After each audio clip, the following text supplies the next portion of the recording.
So, Susan, let's start by just giving folks a broad stroke. The SEC. What does the Securities Exchange Commission do? Well, it's supposed to do a couple of things. One important thing is to make sure that the companies it regulates are disclosing truthfully the important things. So if you're a company going public, you should tell all of the material things about your company. The other important thing is that the SEC is supposed to protect investors, make sure that investors are treated fairly. And so those are really the two main things that the agency does. And tell us what the relationship between, well, I guess let's put it this way. When we say protect investors, like how broad are we talking about? Like, just give us a sense of the scope that we're talking about in the financial industry. If folks don't really understand, does that mean in the context of the money that they put in their pensions? Does it mean if they go to a broker? How deep into the derivatives does the SEC have jurisdiction? Right, that's a great question, and it runs a gamut from. The stuff that I care most about is the individual investor who is not sophisticated, and the SEC has a mandate to take care of those people and make sure that stockbrokers are not ripping them off, to make sure that when they buy a mutual fund that the fees are disclosed, when they buy a stock that all of the information is in the prospectus. So, and then to act proactively, like right now. Actually, the new chair of the SEC is being very aggressive about initial coin offerings because he sees small investors being ripped off by those things. And then at the very other end of the spectrum is what you mentioned, making sure that people trading derivatives aren't cheating, making sure that companies are revealing or actually are checking their foreign customers to make sure there isn't money laundering and stuff like that. And everything in between. The SEC does quite a number of insider trading cases, which it sort of falls in the middle. And so they have a very broad mandate. And this mandate, just to be clear, the mandate runs from sort of, I guess, policing, but it also seems to run to more structural responsibilities in terms of setting up or interpreting legislation and law into regulation. That's right. They are supposed to do that. And, when they make rules, of course, they have to go through all of the Administrative Procedures Act and have public comment and do all of those things. And when we talk in terms of DoddFrank, just broadly speaking, where does just remind people the scope of DoddFrank and how much of the implementation, not just the implementation, really the formulation of how the sort of the rubber meets the road in terms of Dodd-Frank, how much of that goes through the SEC and is still extant, I guess. And can it still? And is still to be developed. In many respects, a lot of Dodd-Frank never was fully implemented because of legal challenges, and so just give us a sense of where the SEC fits in to that flow chart, I guess. Right. Well, that's a great question. Dodd-Frank, of course, was the legislation that came after the financial crisis, and it had an impact on a lot of regulators. But with regard to the SEC, there was a laundry list of things that the Commission was supposed to do, and the Commission.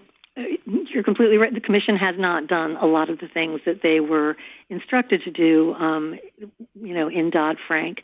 Mary Jo White, who was the previous chair of the SEC, she tackled some of this stuff, but I can tell you that some of the very pro-small investor things that Dodd-Frank suggested just never happened.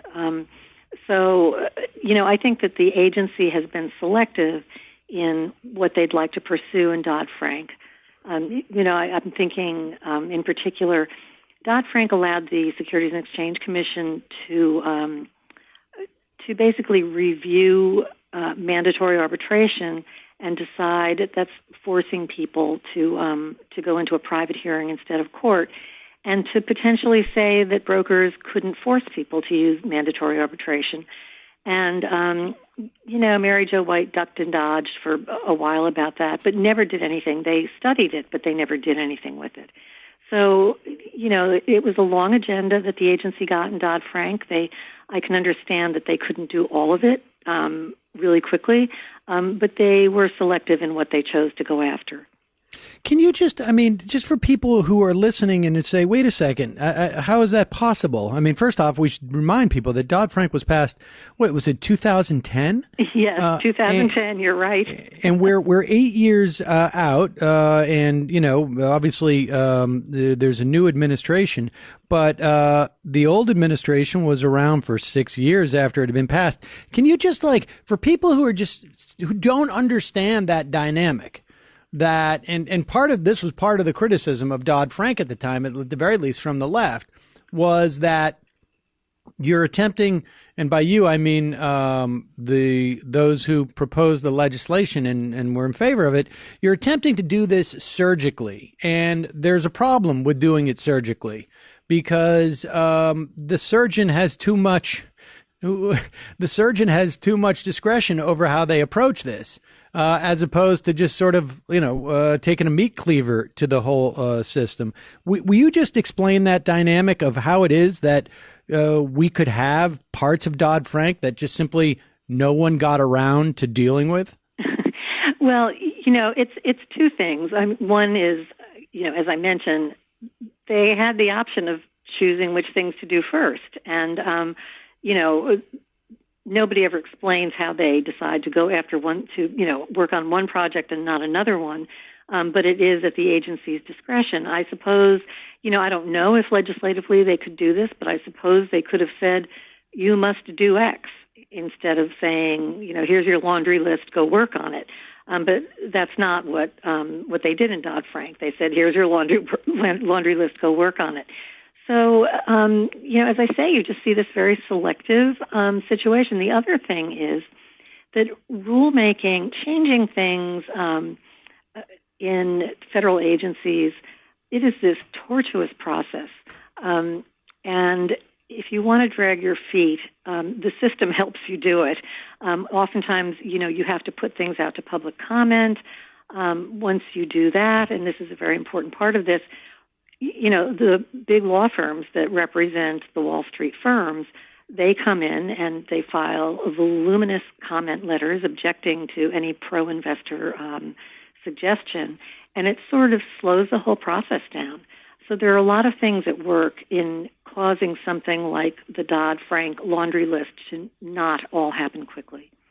Yes, and I should just be, more explicit. Some people were saying, let's just, make one clean swipe. Commercial banks and investing banks, they cannot commingle, and therefore you don't have to worry about a whole host of regulations, subsidiary regulations that Dodd-Frank theoretically was attempting to impose. Like you can't do trading with your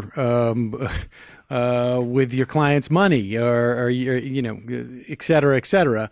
This wouldn't be an issue if there was that firewall. In some instances, the Dodd-Frank attempts to tackle more narrow issues.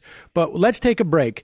We have now set up and discussed what the SEC does. It's obviously incredibly crucial in terms of protecting people who invest, protecting them both on a sort of a micro level with the advice that they're getting, but also protecting them by making sure that the stock market has some measure, and the financial industry has some measure of integrity. And there's reason to be concerned based upon who you call the man from Sullivan and Cromwell. We'll take a break, and when we come back, we will talk about that man, Jay Clayton.